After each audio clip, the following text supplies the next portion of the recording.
where parents, and guardians, and loved ones, and grandparents wanted to get information about their loved ones, and we wanted to make sure that they were unified immediately. So we were doing more than one thing at one time. We're still going through methodically clearing that school, clearing every vehicle, and making certain that there's no other threats to this community, which we believe there are none. We immediately alerted our mayor's office, and I've been on the phone with her and her office constantly. We also alerted Madison schools. We put the schools on lockdown, but there's no threats to MMSD schools at this time. But we wanted to make sure that we did our due diligence in this particular case.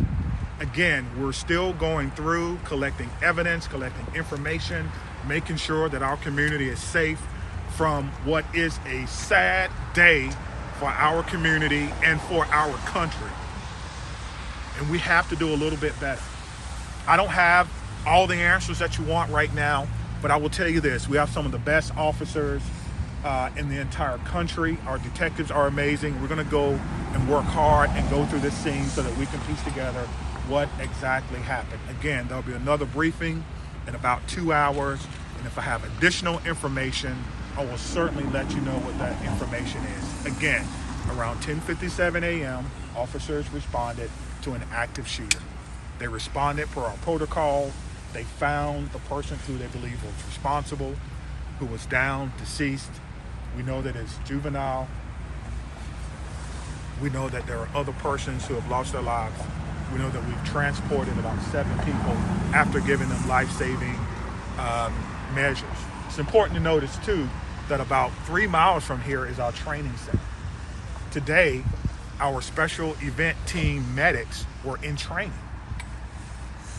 And so they got to practice in real time. They left the training center immediately and came down here and doing in real time what they were actually practicing for.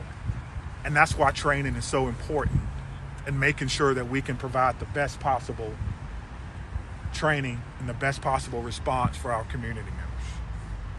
I'm asking everyone to send your heartfelt wishes and prayers and thoughts yet again to a community, but this time it's my community. Dylan?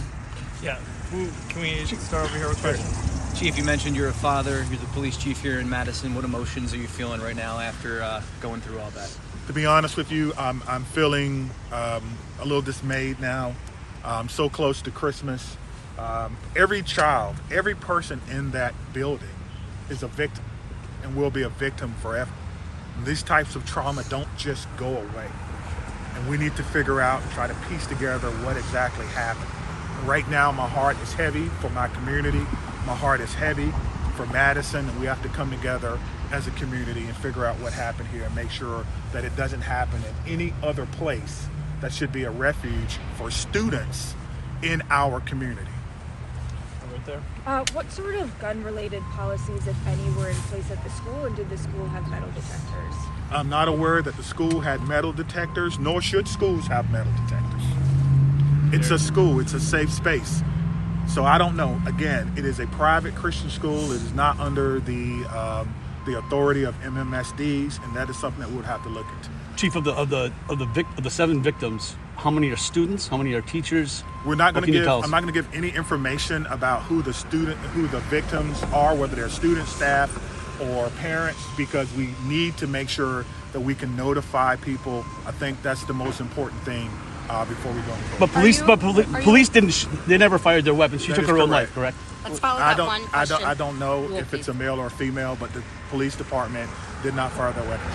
Are the 3 fatalities you mentioned including the suspected shooter? Or That's in correct. addition to? Yes, sir.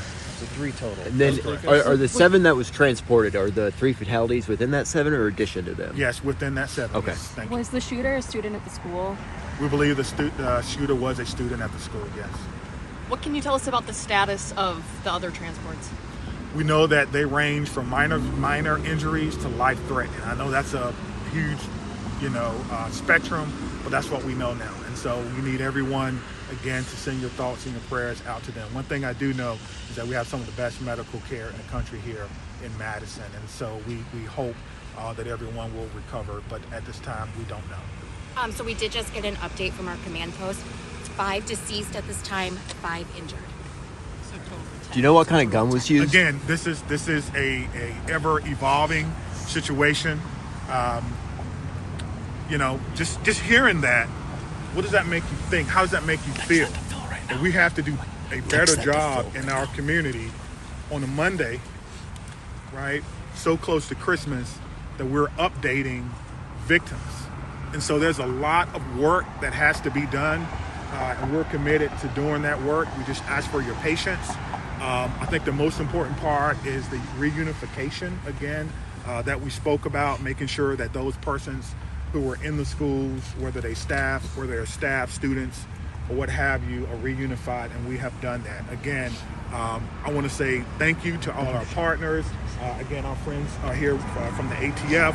They're going to help us. I heard the question about the gun. I don't know yet, which is why we have a great partnership with the ATF that will help us determine the origin of this gun and where it happened. So I'm gonna leave it at that, and we will have another press conference.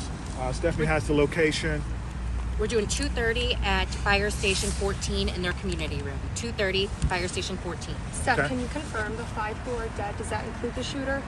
That does include It the was, shooter. Are the yes. victims students, teachers, a mix? Yeah, We're again, still we're not going working to to talk notify families, though, about until we that do that. until we notify all the families that may be involved. Again, Was this a 17-year-old girl? This is Was this an a 17-year-old girl, Chief? ever evolving situation, and we're trying to figure it out. What did you say? Has ma'am? the school been cleared? Are all the students out of the school? The school has been through a secondary clearing. We're doing another one now with the help of bomb dogs, just in case.